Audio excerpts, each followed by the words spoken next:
The US and Israeli war on Iran and Israel's simultaneous war with Hezbollah in Lebanon are expected to have long-term economic effects on all countries involved. But there are other implications that will be felt for years to come. Countries across the region are expected to suffer ecological and environmental fallouts.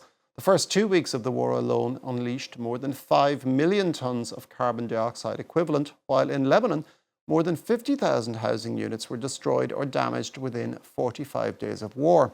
Pollution from burning fuel is also wreaking havoc on countries after airstrikes. And for more on this, we can welcome Antoine Kallab, Professor of Politics and Environmental Strategy at the American University of Beirut and an advisor to Lebanon's Ministry of Industry.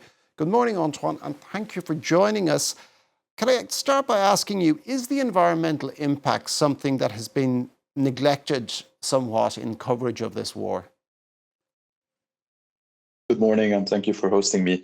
I wouldn't say it has been neglected, but we have been in a situation where it's very difficult to act. A lot of the territory, especially in the south, is still inaccessible to the Lebanese government as well as the local communities. And we were still dealing with the remaining effect of the 2023-2024 wave of escalation.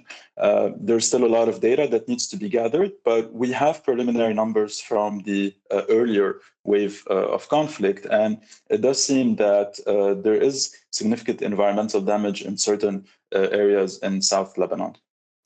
Now, tens of thousands of buildings have been destroyed in Lebanon and also in Iran.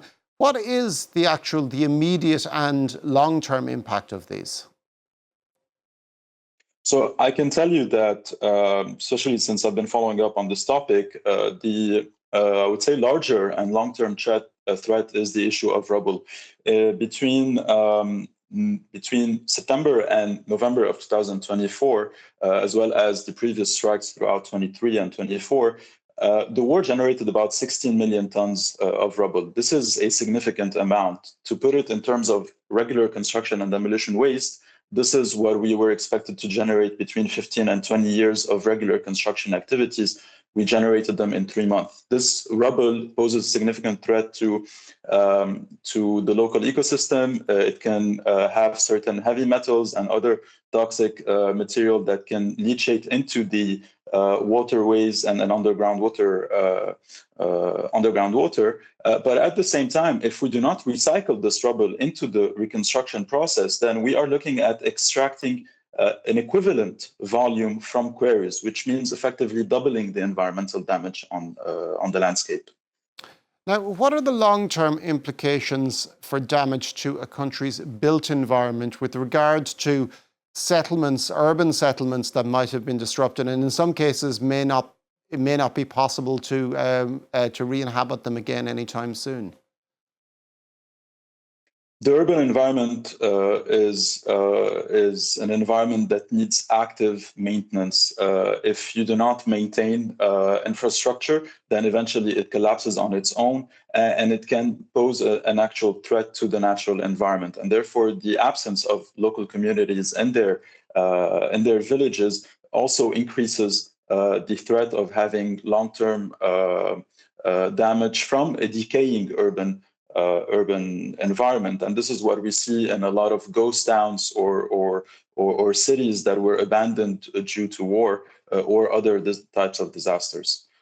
Now, Lebanon has had a long experience of damage to its both urban and rural fabric over several decades of war. How are the lessons that have been learned from past experiences?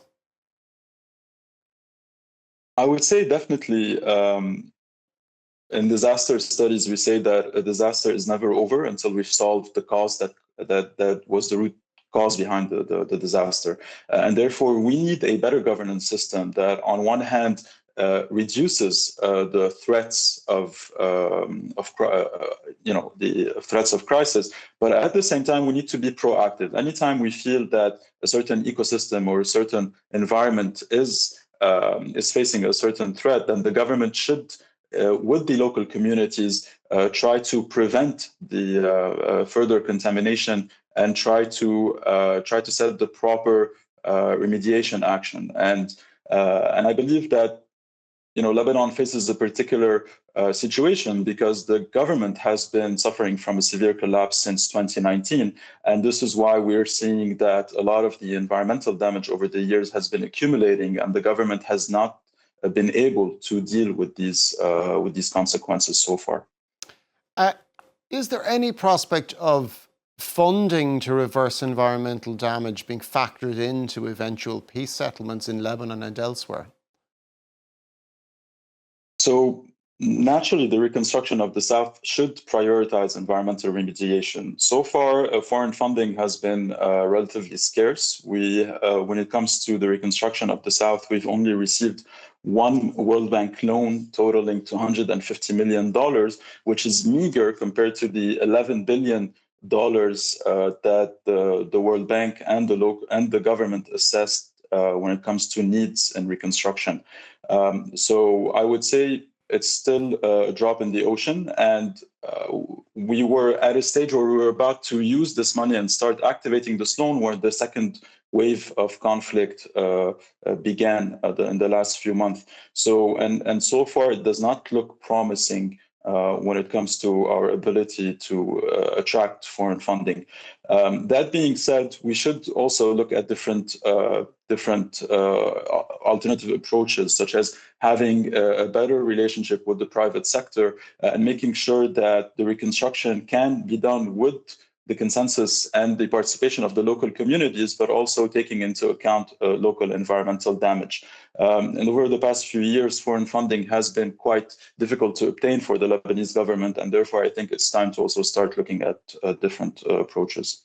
Now, you mentioned earlier that the southern regions, which are still under occupation, are inaccessible. The Lebanese government cannot fully assess the damage being done there.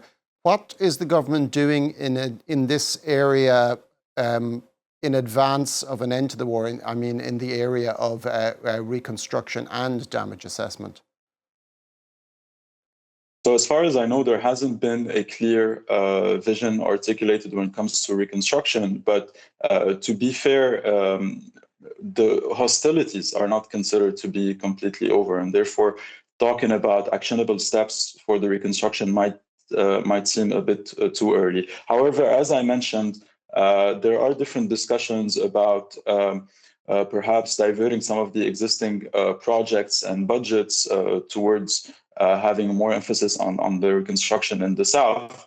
And we're still waiting for, let's say, a long-term cease of hostilities to try and have an actual vision for how the reconstruction might take place and might get funded. But I would say at the moment, there's still no clear pathway towards the reconstruction.